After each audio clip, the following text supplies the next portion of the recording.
tuvimos a Javier Cascante hablándonos de la regulación financiera y hoy nos acompaña Amparo Pacheco. Amparo estudió en una muy buena época en la Escuela de Economía, pero nos acompaña. Estudiábamos juntos. Estudiábamos juntos, sí. Una generación muy...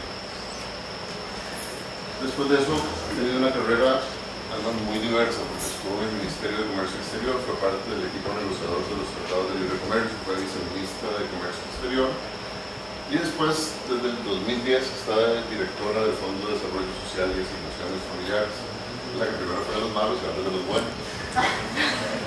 Y nos invitamos a Amparo para que nos presente precisamente sobre cómo ha venido evolucionando en los últimos años el fondo y cómo estamos haciendo política social. Muchas gracias.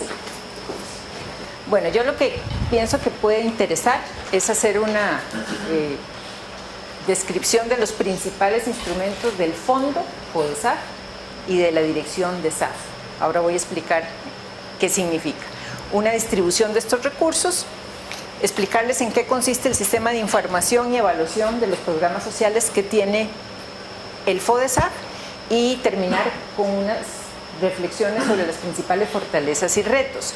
Cuando hablamos de FODESAF, estamos hablando de un fondo de recursos muy grande, de $1.000 millones, 559.000 millones de colones que tiene nuestro país en la inversión de programas sociales selectivos.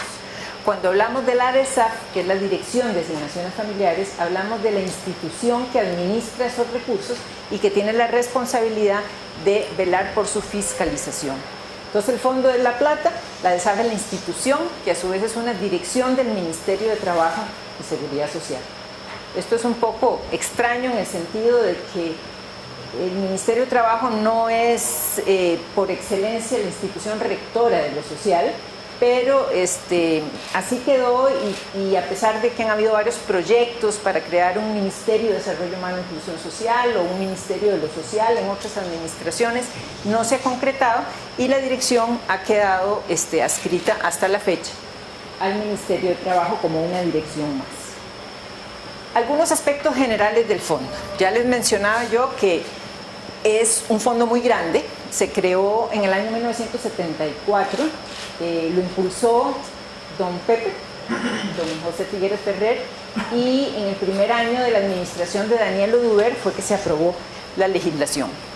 Es el principal instrumento de la política social selectiva, es decir, el 80% de los recursos de lucha contra la pobreza pasan por FODESAF. ¿Cuál es el otro 20%? El otro 20% son la contraparte que ponen algunas instituciones del Ministerio de Educación, del Ministerio de Salud, en los programas sociales, digamos a través del financiamiento, por ejemplo, de los funcionarios que administran los encinarios, los comedores escolares, y el fondo pone el 80% de la totalidad de los recursos que se estima van al gasto social selectivo. Es un instrumento muy importante porque no es un instrumento típico.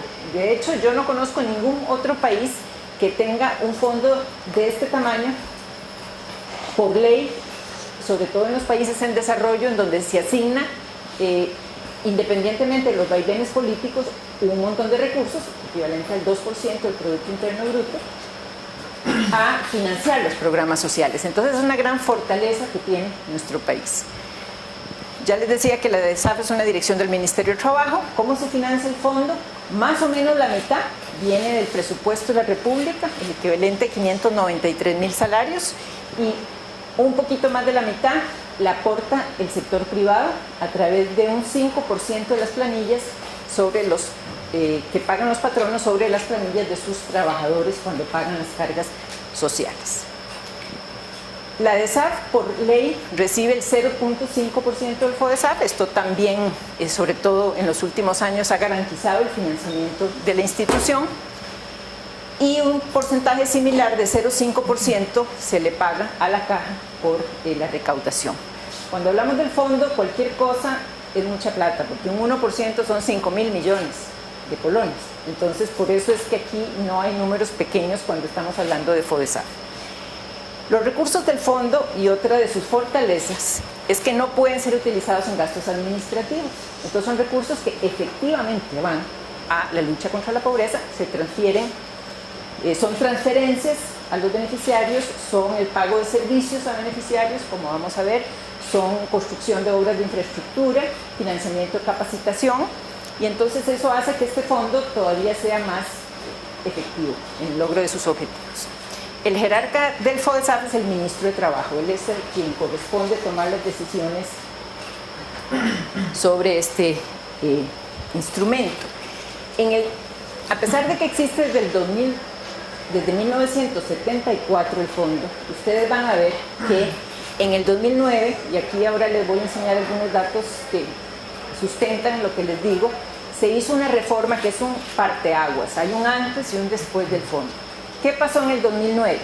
En octubre del 2009 se aprobó una reforma a la legislación del fondo que, entre otras cosas, fortaleció el fondo y fortaleció a la institución, a la DESAF.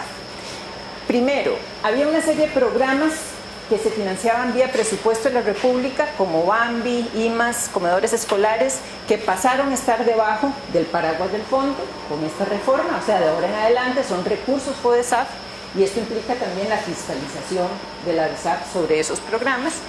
Se amplían las potestades de la DESAF de velar por la administración de todos estos recursos. ¿Cómo estás? Se consolida el sistema de financiamiento estatal. Antes era un 20% del impuesto de la renta y no se cumplía. En la administración de don Abel Pacheco hubo un año que no aportó nada el Ejecutivo a este porcentaje, que significa más o menos la mitad del fondo. Ahora se definió por ley que es 593.000 salarios del Poder Judicial y se viene cumpliendo religiosamente. A pesar de que hemos tenido crisis fiscales, nosotros en institución insistimos en recordarle al Ministerio de Hacienda cuando llama a preguntar que cómo estamos, que no van a ser la primera administración, el primer ministro de Hacienda que no le dé en su totalidad los recursos al fondo, porque por supuesto que es un fondo de grandes dimensiones y es una gran tentación decir, bueno, tal vez hay algo que no estén requiriendo con urgencia.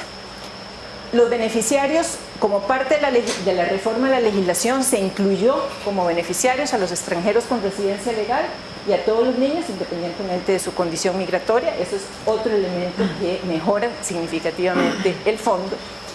Y como resultado de esta reforma de la legislación del 2009, en el 2010 se diseñó un nuevo sistema de información y evaluación de los programas que administra la DESAF, y a partir del 2011 se inició la implementación. Debo mencionar que en este esfuerzo contamos con el apoyo del Instituto de Investigaciones en Ciencias Económicas, Juan Diego Trejos en particular, fue el que diseñó este sistema, pero es una consultoría que las Naciones Familiares contrató con el instituto y nos vino acompañando hasta el día de hoy. Hoy es el último año en donde se va a desarrollar esta consultoría. Primero fue el diseño del sistema, a partir del 2011 la implementación del sistema, 12, 13, 14, 15, 16 la consolidación de este sistema de información. Ya este año incluyó la capacitación por parte del Instituto de Investigaciones, particularmente Juan Diego, a los funcionarios de la DESAF, que también le fuimos cambiando un poco el perfil. Ya tenemos 4 economistas, antes no había ninguno, además de mi persona que soy directora, pero fui contratando, que en la administración pública es toda una odisea, ¿verdad? Porque primero hay que pelear porque las plazas se congelan, entonces hay que justificar durante varios meses y a vuelta de correo varias veces por qué la plaza es importante, y después que no nos congelaran la plaza, alguna persona que se pensionaba, había que buscar cómo cambiarle la especialidad y justificar que se requerían economistas o estadísticos, y eso nos ha permitido al cabo de todos estos años contar hoy con 4 economistas, cosa que yo espero que en los próximos años se duplique o se triplique. La DESAF tiene en este momento 50 funcionarios, es su dimensión, y no tenía ningún economista. Como les decía entonces, a partir del 2011 es que se empieza a implementar este sistema. En este gráfico vemos cómo hay un parteaguas, como decía yo, en el 2009, porque del 2009 al 2010 los recursos pasaron de 33.000 millones de colones en el 2009 a 370.000 millones de colones, se multiplicaron 11 veces.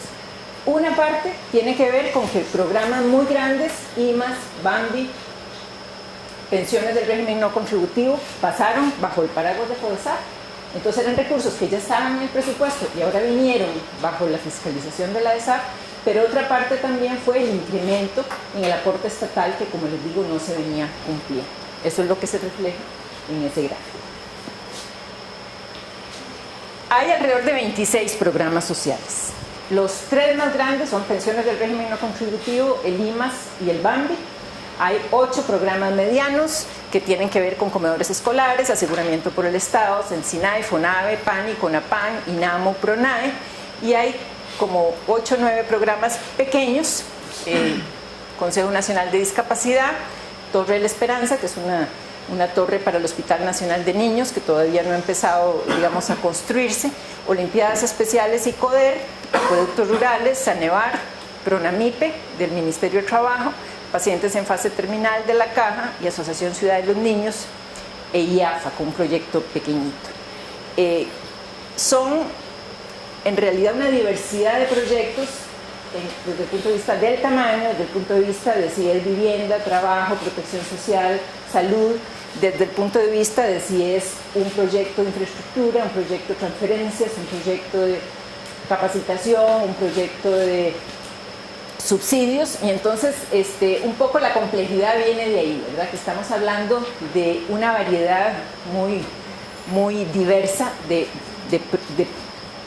instituciones y de programas. Esto refleja más o menos esa diversidad de 3 programas grandes, más o menos unos 8 medianos y al final un montón de programas más pequeñitos. De estos recursos, un 66% de los recursos están distribuidos por ley. O sea, la ley dice al menos un 4%, al menos un 18,07%, al menos. Pero a esas mismas instituciones que se mencionan en la ley, se les viene girando un monto significativamente mayor de recursos, o sea, a ese 66% de recursos mínimos por ley se convierten en 95% cuando le sumamos ese 29%. Por ejemplo, pensiones del régimen no contributivo, está previsto que sean 50.000 millones de colones, pero se le dan 100.000 millones de colones al año. Entonces, hay flexibilidad, pero no tanto, porque mentira que de la noche a la mañana podemos decidir que a la caja le vamos a dar solo lo que dice la ley y recortar a la mitad ese monto de recursos. No es una posibilidad, pero tampoco eso significa que no se pueden hacer algunos ajustes y que, como hablábamos, por tratarse un monto de recursos tan grande, pues cualquier ajuste que se haga es importante. Hay solo un 5% de recursos que están asignados en programas no mencionados en la ley, que equivalen a estos 2 programas del Ministerio de Trabajo, Programa Nacional de Empleo, Programa Nacional de la Pequeña y Mediana Empresa, programas de acueductos rurales del AIA, un programa de educación en el tema de drogas y construcción o reparación de infraestructura, sobre todo en SENAI o en EBAIS. Cuando vemos estos 26 programas los podemos distribuir de distintas maneras. Si lo queremos ver, un 46% de los recursos van destinados a protección social, un 20% de los recursos van a educación, un 18,07% a vivienda, un 7,49% a salud, un 3% 0,9% a trabajo y otros 2,76%. Y esto es muy relativo porque de comedores escolares, ¿dónde lo ponemos? En educación, en salud. En realidad es una clasificación arbitraria, pero para tener una idea de cuáles son las áreas más importantes dentro del fondo. Si lo vemos por grupos, hay una serie de programas que van dirigidos a la familia, otros a los adultos mayores, otros a los jóvenes y otros a la niñez, pero también con esa aclaración de que en realidad el desarrollo y el tema de atención de la lucha contra la pobreza es un tema integral, entonces muchas veces incluye a varios de estos grupos. ¿En qué consistió el sistema que hemos llamado Sistema de Información y Evaluación de los Programas Sociales, que se diseñó en el 2010 como resultado de la reforma del 2009 y que se viene implementando desde el 2011? Bueno, en primer lugar, hay que entender que el presupuesto de FODESAC del 2017 se distribuyó en mayo de este año. O sea, es el mes en el que uno le indica a las 20 instituciones y 27 programas de qué tamaño va a ser el monto de recursos que van a recibir el año siguiente. A partir de ese monto, las instituciones nos presentan, asignaciones familiares, su actualización, o si es un programa que por primera vez se financia, entonces lo hace por primera vez, de la ficha descriptiva, en qué consiste el programa, cuál es su objetivo general, sus objetivos específicos, su población objetivo.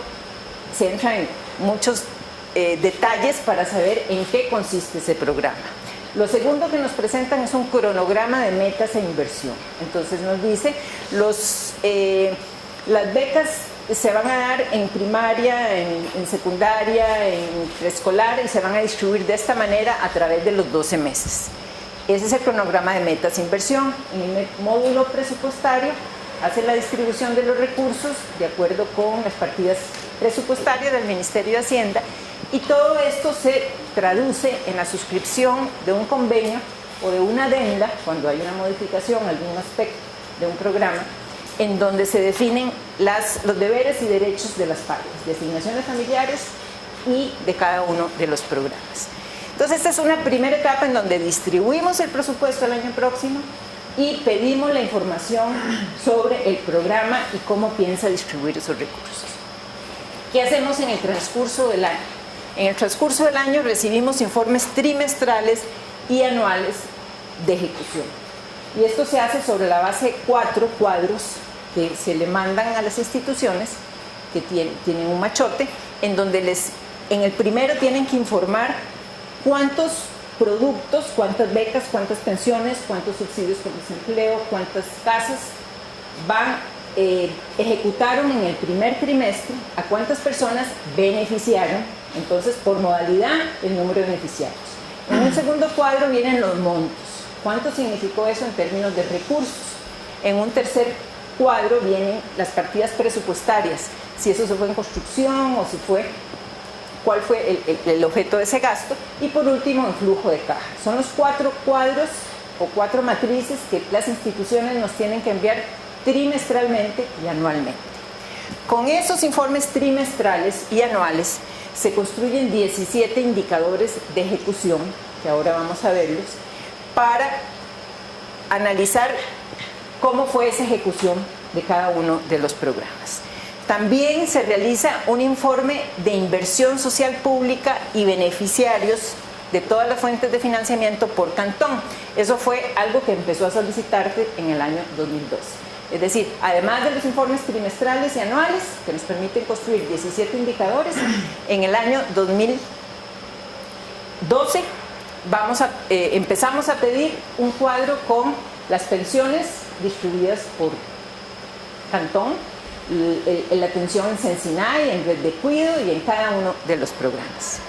También en ese año empezamos a pedir un cuadro de ingresos y gastos con las partidas de todas las fuentes de financiamiento, un dato global de sexo y condición de discapacidad, que eso es por el momento muy escueto, que en algún momento queremos profundizar, pero las instituciones no estaban listas a tener esta información desglosada. Entonces, por lo menos saber cómo se distribuyen los programas en estas variables.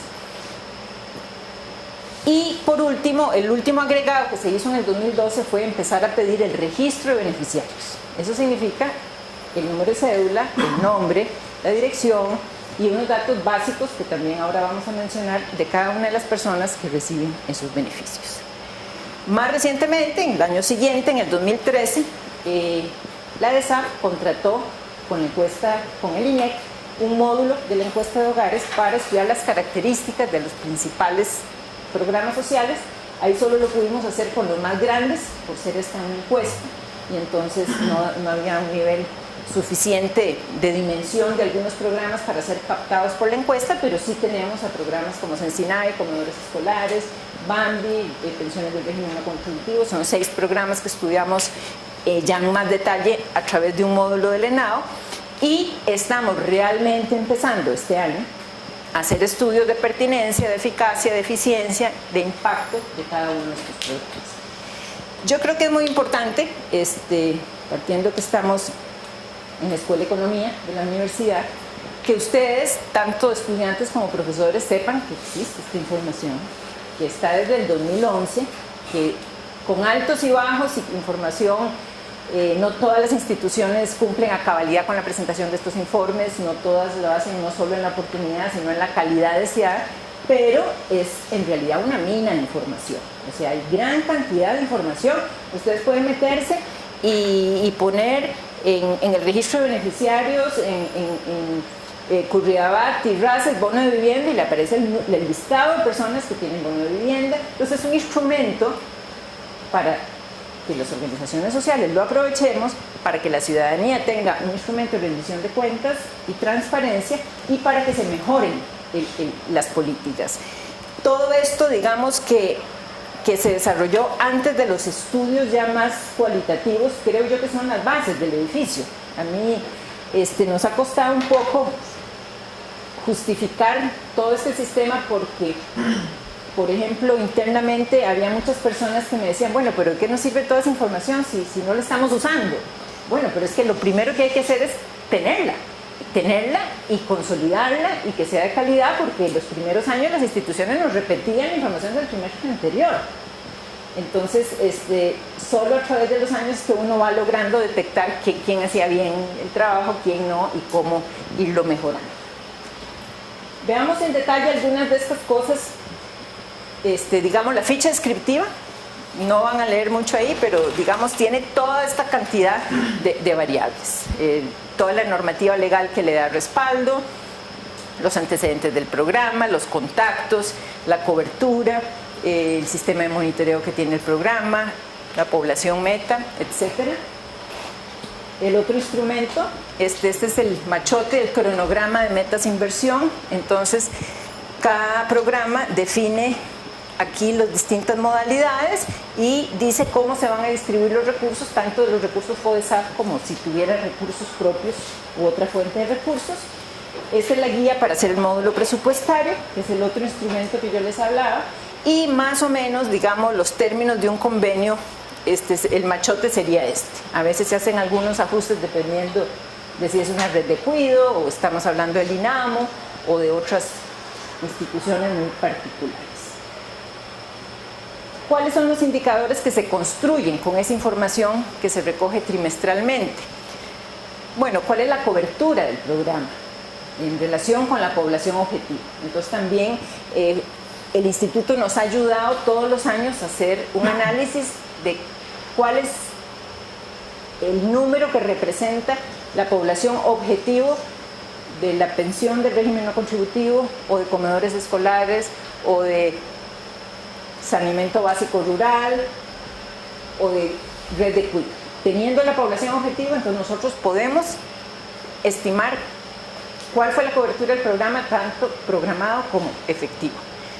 Del resultado tiene que ver la diferencia entre lo ejecutado efectivamente y lo que estaba programado, medir esa diferencia. Los que están a nivel con un asterisco se hacen trimestralmente y los que no lo tienen son los que se agregan anualmente. De avance tiene sentido hacerlo en el transcurso del año para ver si un programa va más o menos acorde con lo que había dicho en la distribución de recursos, o sea, el primer trimestre se lleva el 90% de los recursos o solo el 10%, y detectar por qué eso ocurrió. Composición, cuánto se le traduce al beneficiario de esos beneficios, que en general los programas tienen niveles de composición altos. Expansión, cómo se comportó el programa en relación con el año anterior, en relación con beneficiarios, en relación con el monto de recursos, el gasto por beneficiario. Gasto medio, saber cuánto nos cuesta un adulto mayor de CONAPAN, cuánto nos cuesta una beca promedio, o sea, de qué dimensiones estamos hablando. Y giro de recursos para ver si la DESAP pues cumple con su obligación que tiene de realizar el giro de recursos conforme las instituciones lo han programado.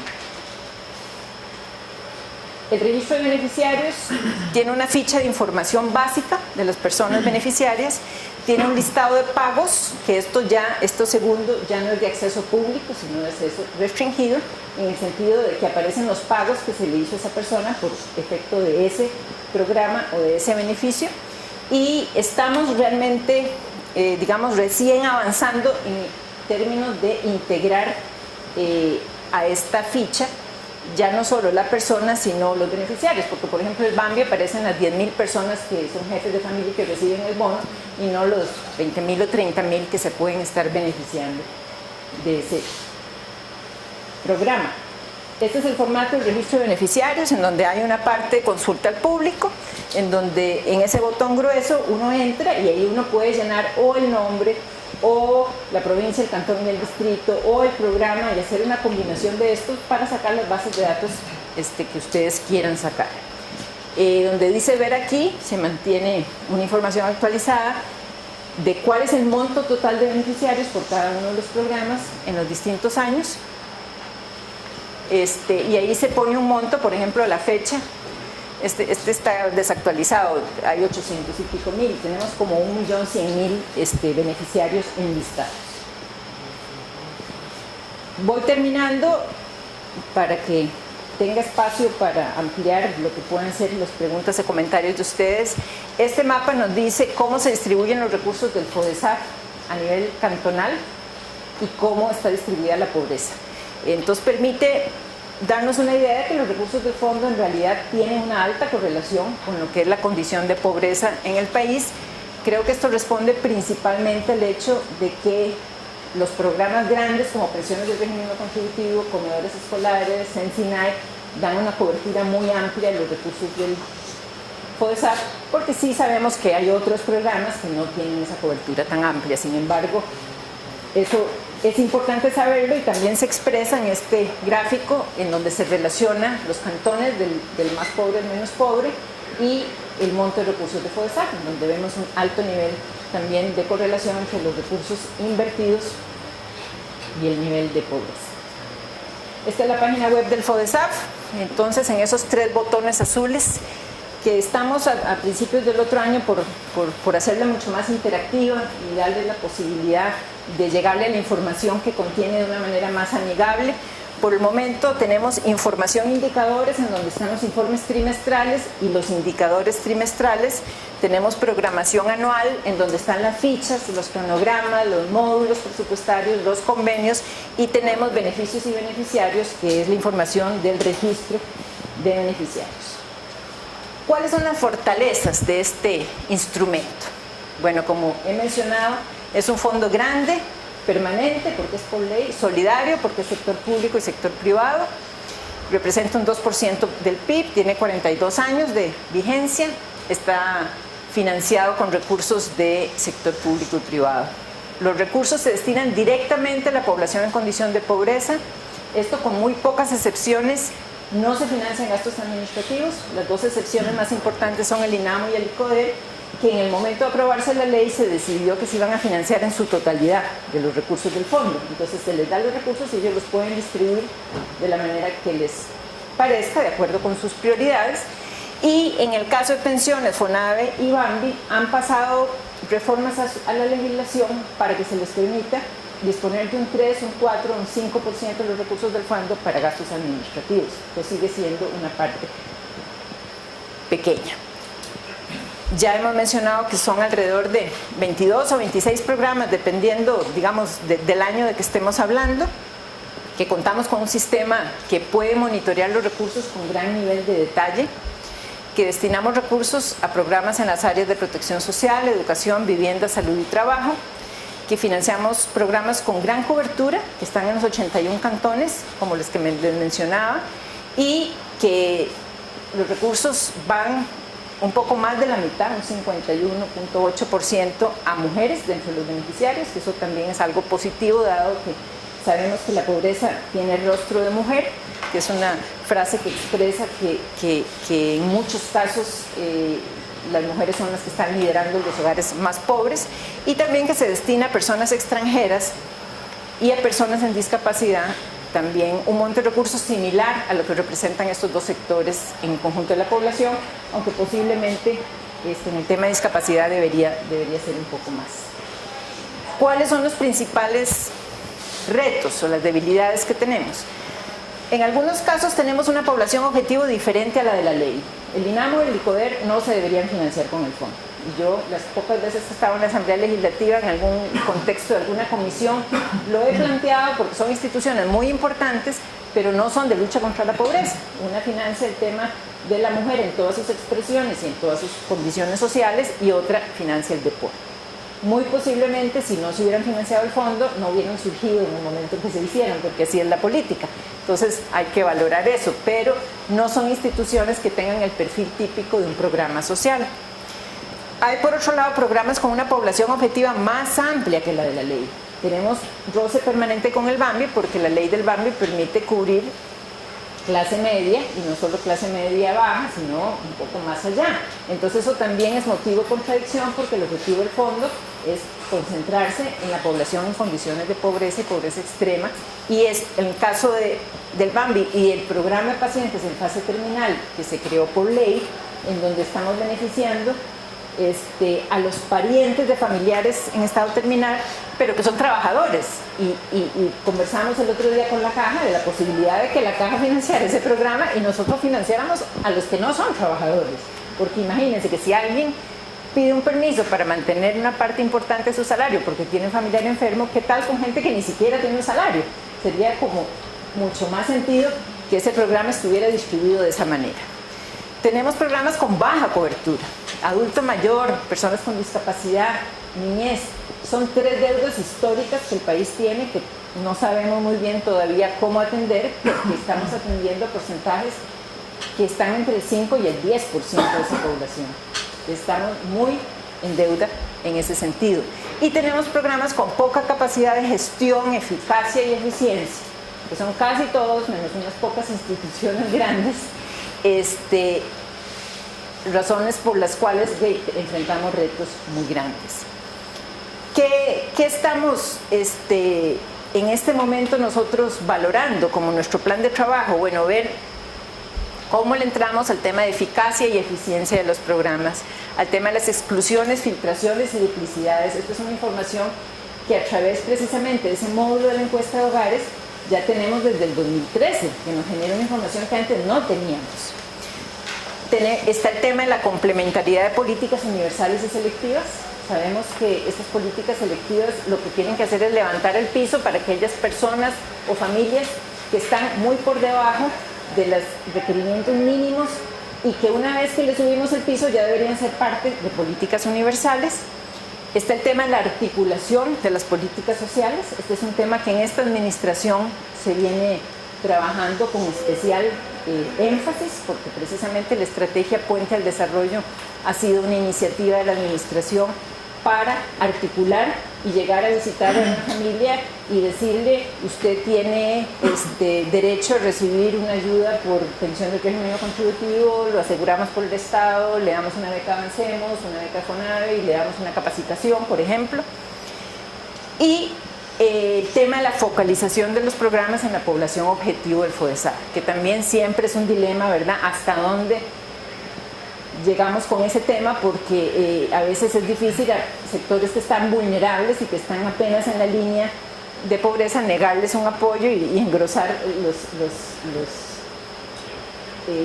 las familias que viven en esta condición, pero bueno, son realidades que tenemos que enfrentar y que tenemos que valorar. Eso es básicamente lo que preparé para ustedes. Si quieren, ahora pasamos a atender más bien sus consultas, comentarios o algunos aspectos que deseen profundizar.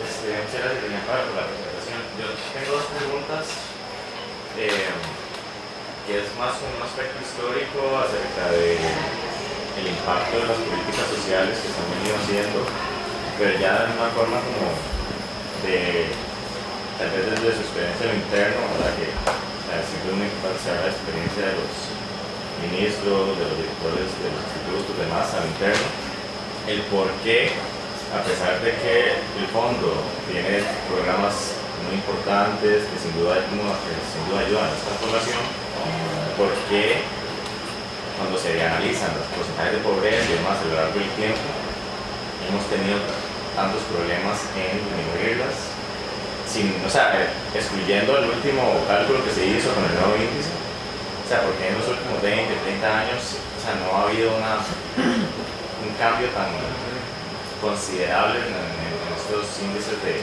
pobreza, por ejemplo, en los otros índices que hay respecto a las condiciones más vulnerables de las personas.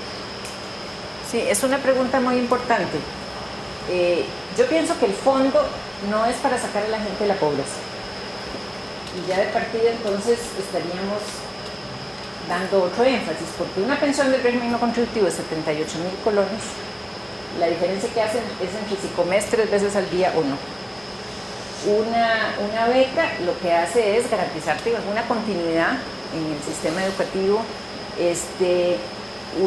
un subsidio por discapacidad, o sea, la mayoría de los programas yo creo que no tienen el objetivo de sacar a la gente de la pobreza, y no es el objetivo, es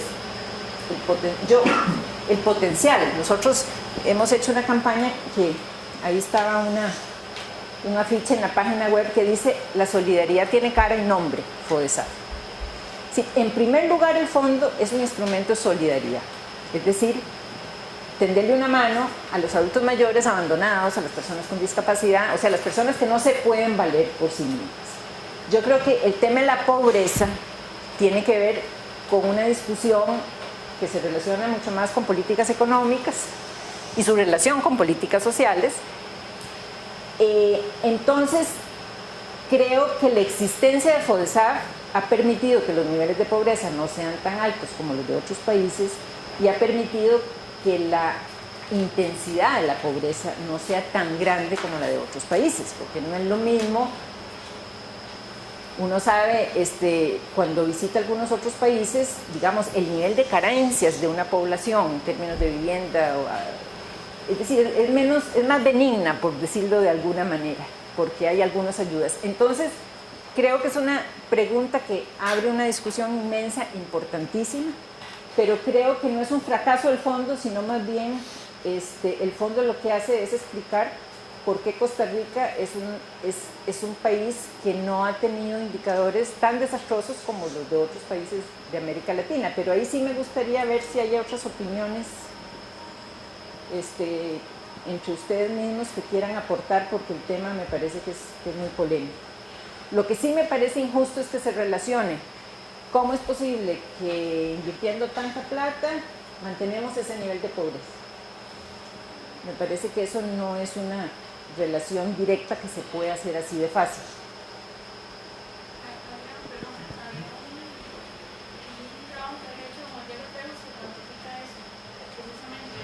¿Cuánto los apañan estos programas anteriormente a la pobreza? Que el tema tiene que ver con la parte de la solamente la estructura productiva del país. Como si se no hay estructura productiva, pues está hablando de la pobreza. Esta parte está apoyando. Y de momento lo que nos está platicando. Creo que lo pueden ver en el Estado de Nación, creo que está en el ISA, pero aquí no se está en el Estado de Nación.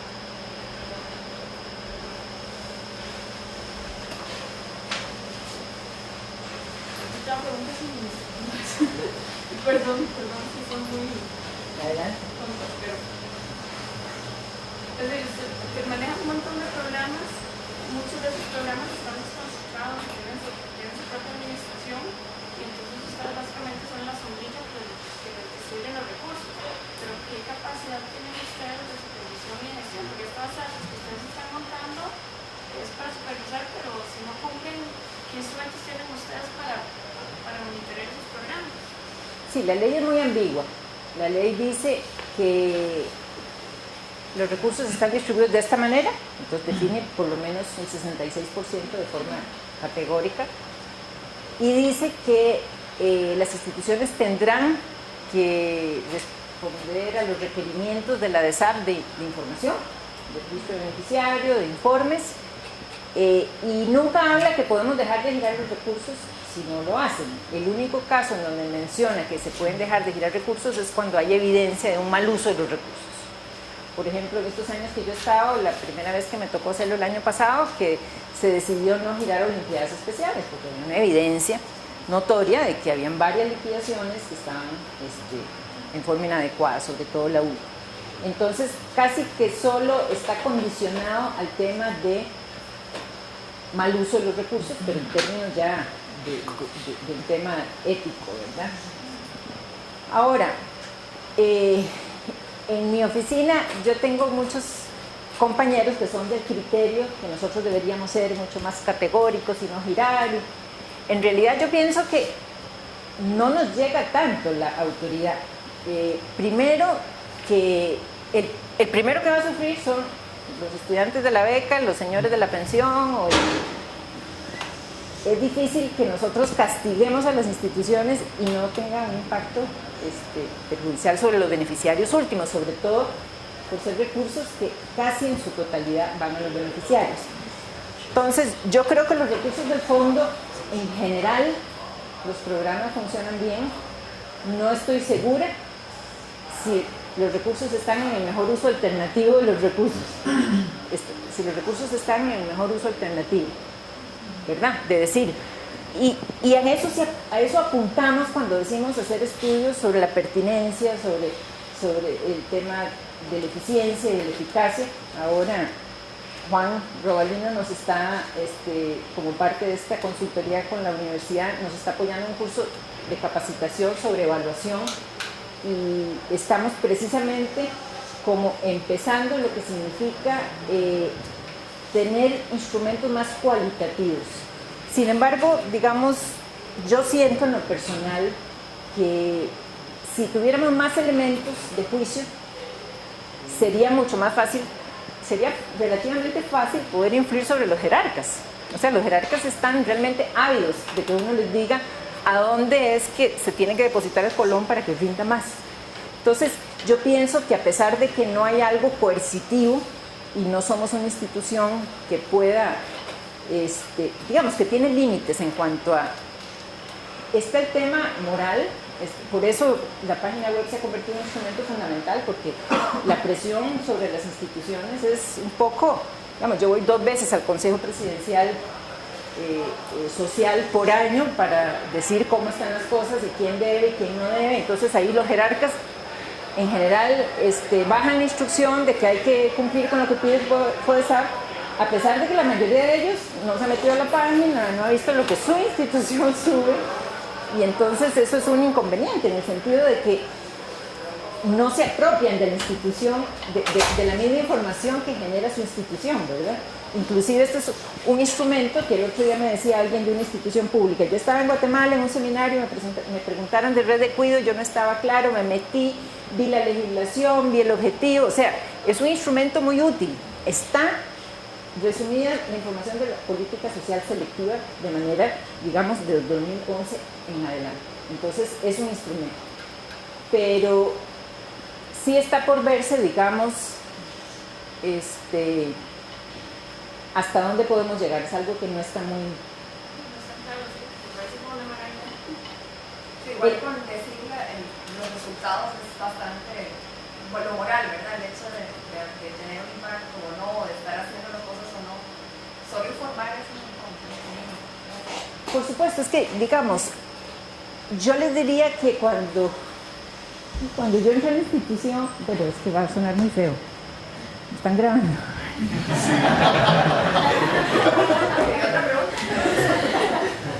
Lo que quiero decir es que yo creo que como economistas y como científicos sociales, lo primero es el estado de la cuestión. O sea, es fundamental saber a dónde está la plata, en cuántos programas, en qué dirección, dentro de cada programa. Es decir, eso no se tenía claro. Es decir, se ha tenido que ir armando un rompecabezas de algo que es bastante elemental, en el sentido de que un jerarca debería saber esto que les acabo de decir. O sea, que se ve tan fácil, ha costado mucho armarlo. ¿Por qué? Porque no había información estandarizada. El programa A mandaba un mamotreto de este tamaño, el B mandaba otro, no eran compatibles, había un analista mejor para un programa que para otro, entonces los análisis que sí eran mejor que los otros. Entonces, yo sé que todavía estamos dando los primeros pasos, porque esto es información que puede servir para tomar decisiones. Hoy Leonardo y yo estábamos en el Estado de la Nación en la mañana, en donde un estudio, Juan Diego, hizo análisis de mucha de esta información que se sale sobre exclusiones, filtraciones, y yo decía, esto hay que hacerlo para todos los programas sociales, pero son ustedes los que tienen que hacer esas investigaciones y esas tesis y empezar a apropiarnos de esta información y llevarla a un estado superior, en donde podamos tener evidencia científica de cuál está siendo el impacto de los bonos de vivienda y en la manera en que se están distribuyendo, y si nos vamos más a la primera infancia, o nos quedamos en primaria o en secundaria, es decir, son cosas que realmente no estamos todavía respondiendo. Sí. Yo tengo varias preguntas. Sí. Si uno se ingresa a la página de FODESAP, uno ve los cambios que han existido y la pertinencia de la información que hay. Existe un listado de programas anterior al 2011. Nosotros nos hemos metido a ver y vimos que el 2011 para acá sí, pero tal vez si uno quiere buscar 2006 hacia acá, 2000 hacia acá, no es tan fácil encontrarlo. ¿Existe esta plataforma o algún medio para que uno pueda acceder a esos programas que se han venido financiando FODESAP desde hace un montón de años para acá? Existe una memoria que la encontramos y la pusimos, así la llamaron, memoria desde que se fundó FODESAP hasta el 98. La pusimos en la parte de antecedentes para que la puedas consultar, que es como tipo prosa, digamos, pero un poco cuenta la historia y hay información interesante. Y por otro lado, con un profesor de la Universidad Nacional que ha estado colaborando con nosotros, al principio iba a hacer una contratación y después desistió de la contratación y siguió apoyándonos, estamos haciendo unas bases de datos con los presupuestos de todos estos años, que estamos ya a punto de subirlos en la página web, y con las noticias de prensa relacionadas con FODESAP también desde el 74 a la fecha, como para tratar de armar un poco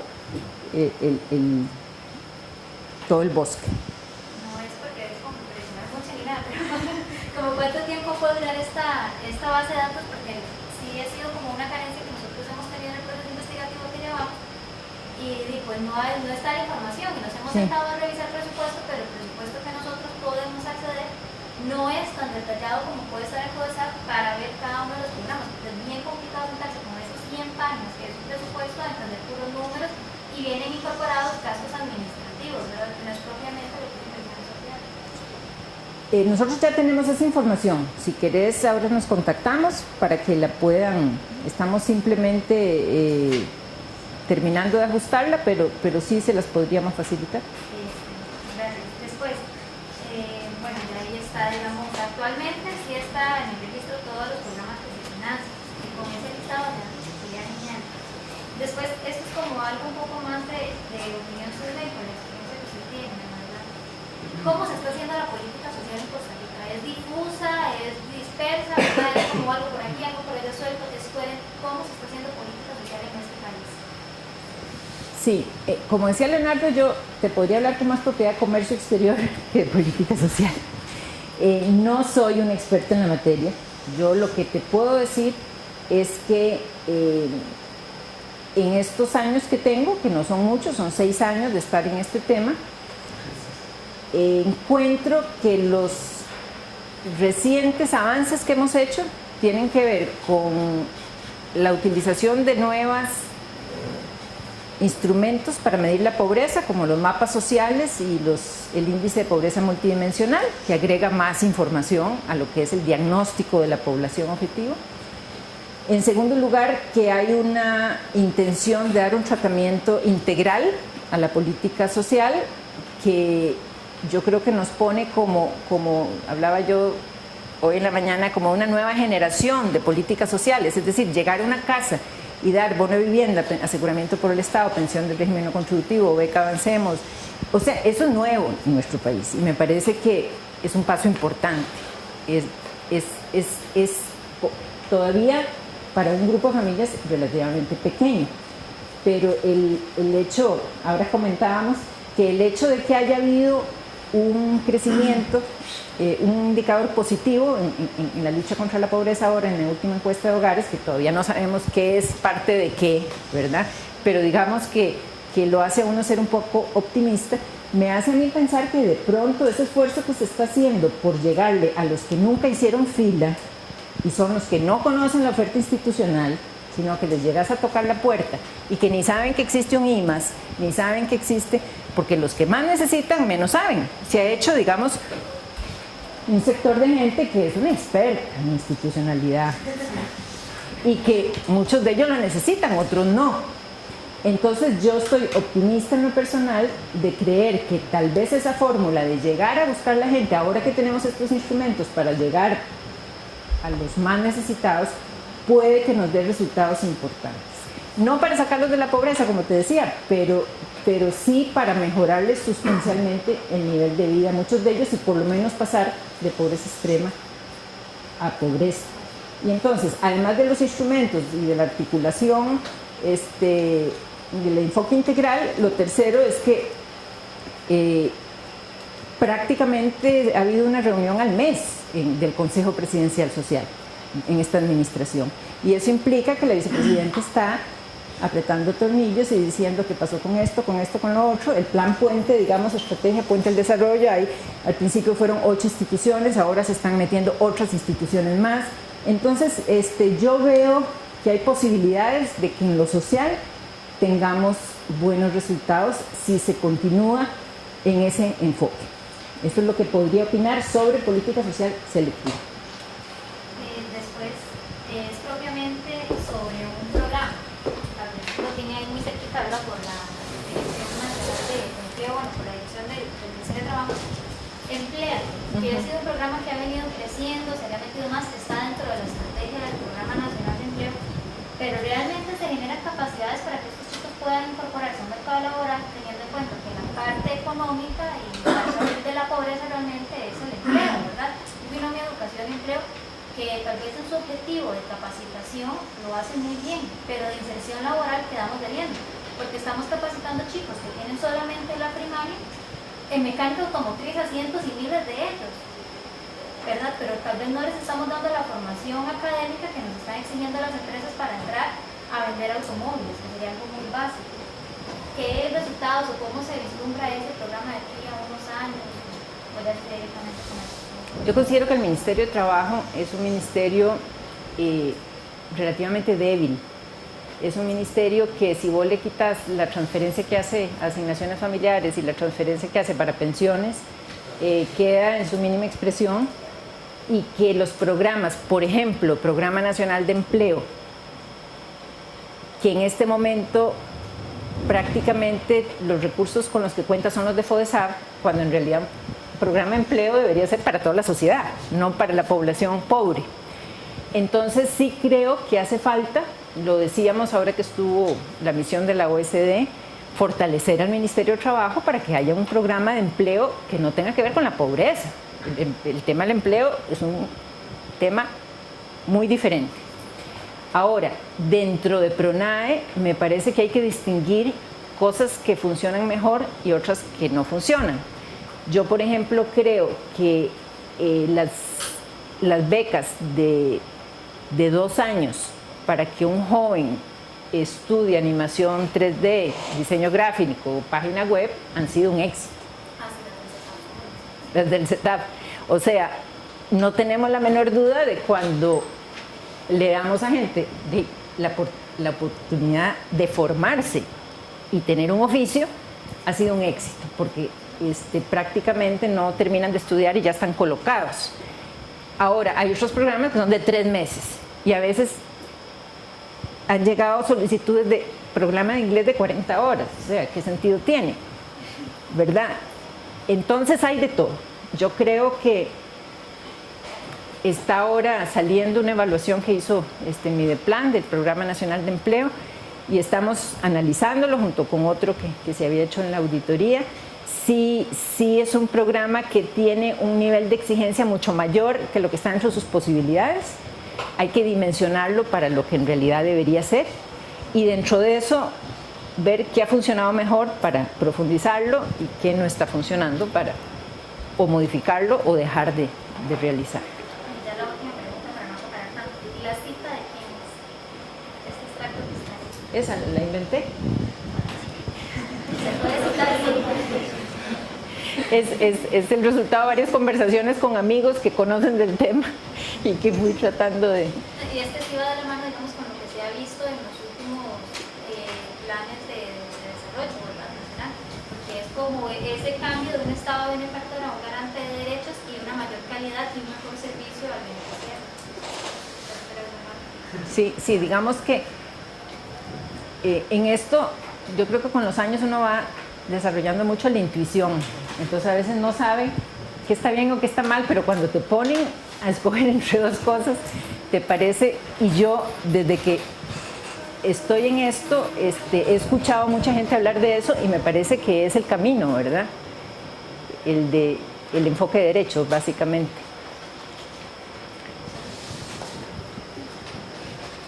Sí. Pregunta, ¿cómo hace un programa para entrar al fondo? ¿Para hacer que ser por ley necesariamente? No,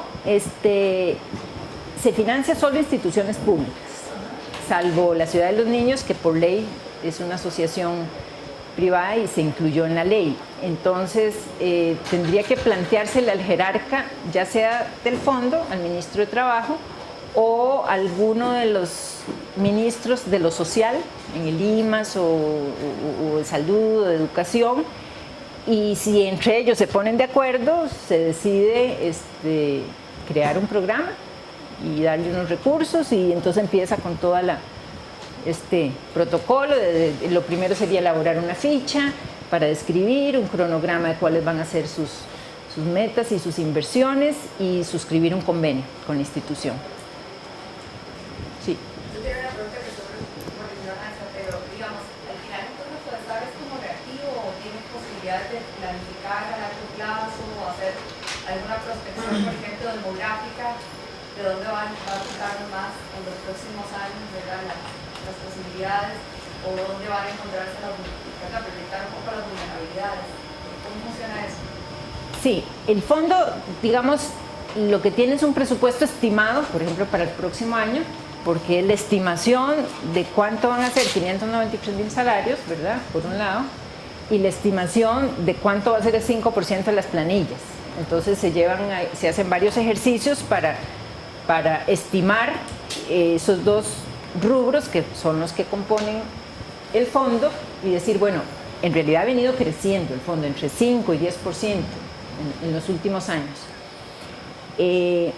Yo pienso que es un instrumento maravilloso que en alguna medida resume lo que ha hecho Costa Rica bien en lo social, porque yo digo que cualquier país que reserve montos importantes de recursos todos los años en lo social, al cabo de 40 años tiene resultados. O sea, eso en alguna medida refleja las decisiones que se han tomado y que se han consolidado a través de los años. Ahora, creo que es una institución que tiene que modernizarse mucho más, la DESAF. Tenemos realmente, nosotros ya estamos incorporando, digamos, algunos funcionarios con una capacidad técnica mucho superior al promedio, y creo que ustedes tienen que tomar esas instituciones. O sea, es que el impacto es grandísimo. O sea, los jerarcas en realidad están ansiosos de que uno les diga por dónde cree uno que va la cosa. Porque, digamos, no es tan fácil pensar en estos temas, ¿verdad? A veces ellos no tienen tiempo de pensar. Están apagando incendios todo el día. Entonces yo realmente creo que es decir, que las posibilidades son ilimitadas en términos de que esto pudiera convertirse, ya contando con ese montón de plata garantizada, tener un manejo mucho más profesional, mucho más... Sí, Leo. Para agregar lo que ustedes diciendo un poquito, lo veíamos hoy en la mañana con Juan Diego. Uno de los programas que Juan Diego estaba hablando es el de FONAVE, de las becas que se dan para primaria. Y de lo que se desprendía del estudio de Juan Diego, en realidad esas becas ya me parecen estar jugando un papel importante para retener a los niños en primaria. Ya la cobertura universal en primaria en Costa Rica es muy sólida. Una familia no va a sacar a sus hijos de la escuela por no tener los 18 o 20 mil pesos de FONAVE. Y sin embargo, tenemos un problema muy serio en Juan Diego en preescolar, donde FONAVE es muy débil, y todavía un problema de deserción muy alta en séptimo año de secundaria.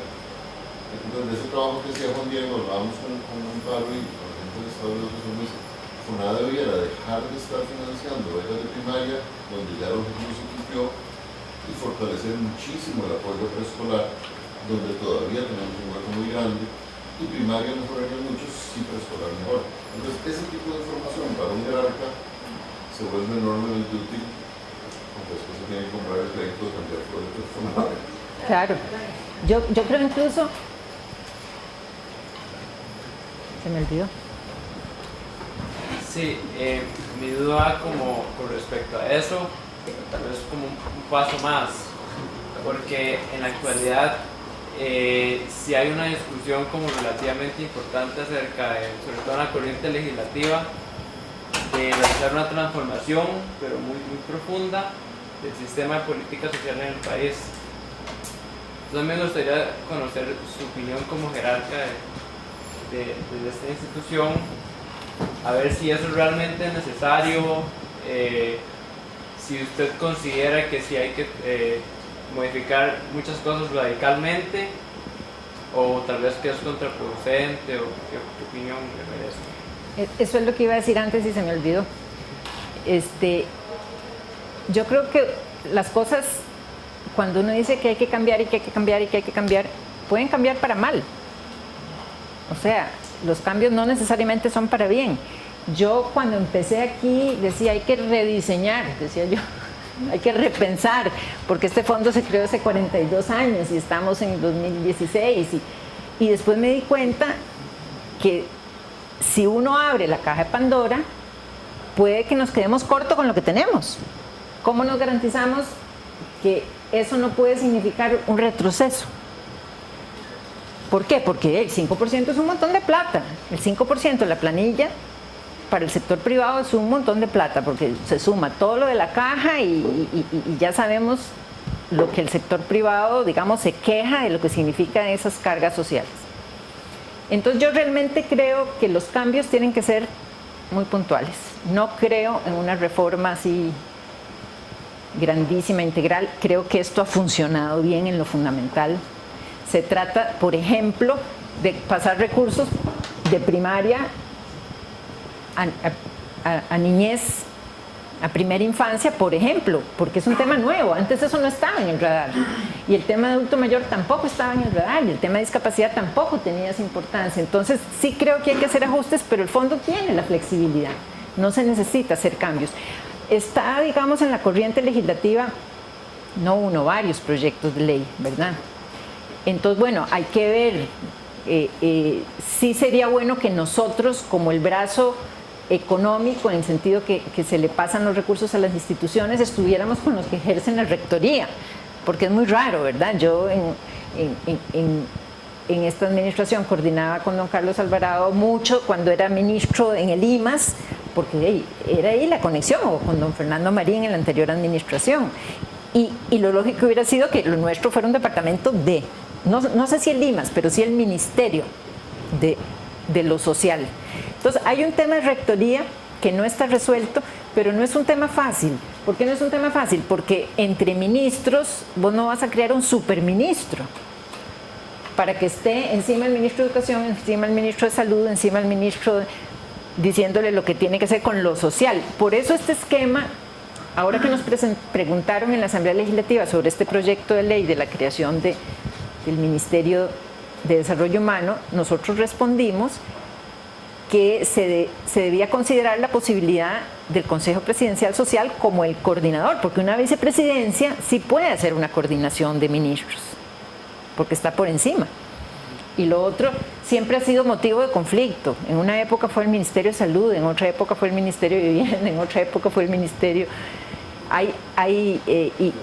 ¿verdad? Nunca ha sido fácil. Y yo creo que no lo es fácil en ningún país, porque estamos hablando de cómo coordinar feudos, ¿verdad? Que son temas muy distintos. Y entonces tendería a decir que no creo que sean grandes cambios, que hay que identificarlos muy puntualmente, pero muchos de ellos ni siquiera requieren una reforma de ley. Tal vez sí, digamos, la rectoría de lo social en términos de que asignaciones familiares esté con la institución que maneja la rectoría de lo social. Eso deberíamos encontrar la manera de que sea así.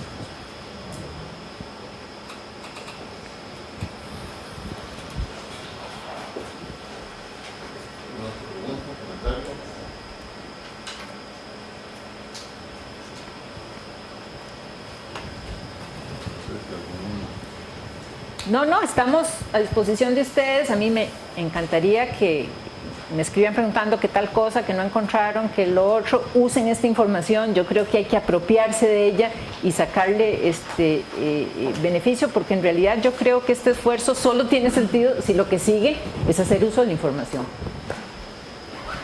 Muchas gracias. Bueno, pues muchísimas gracias.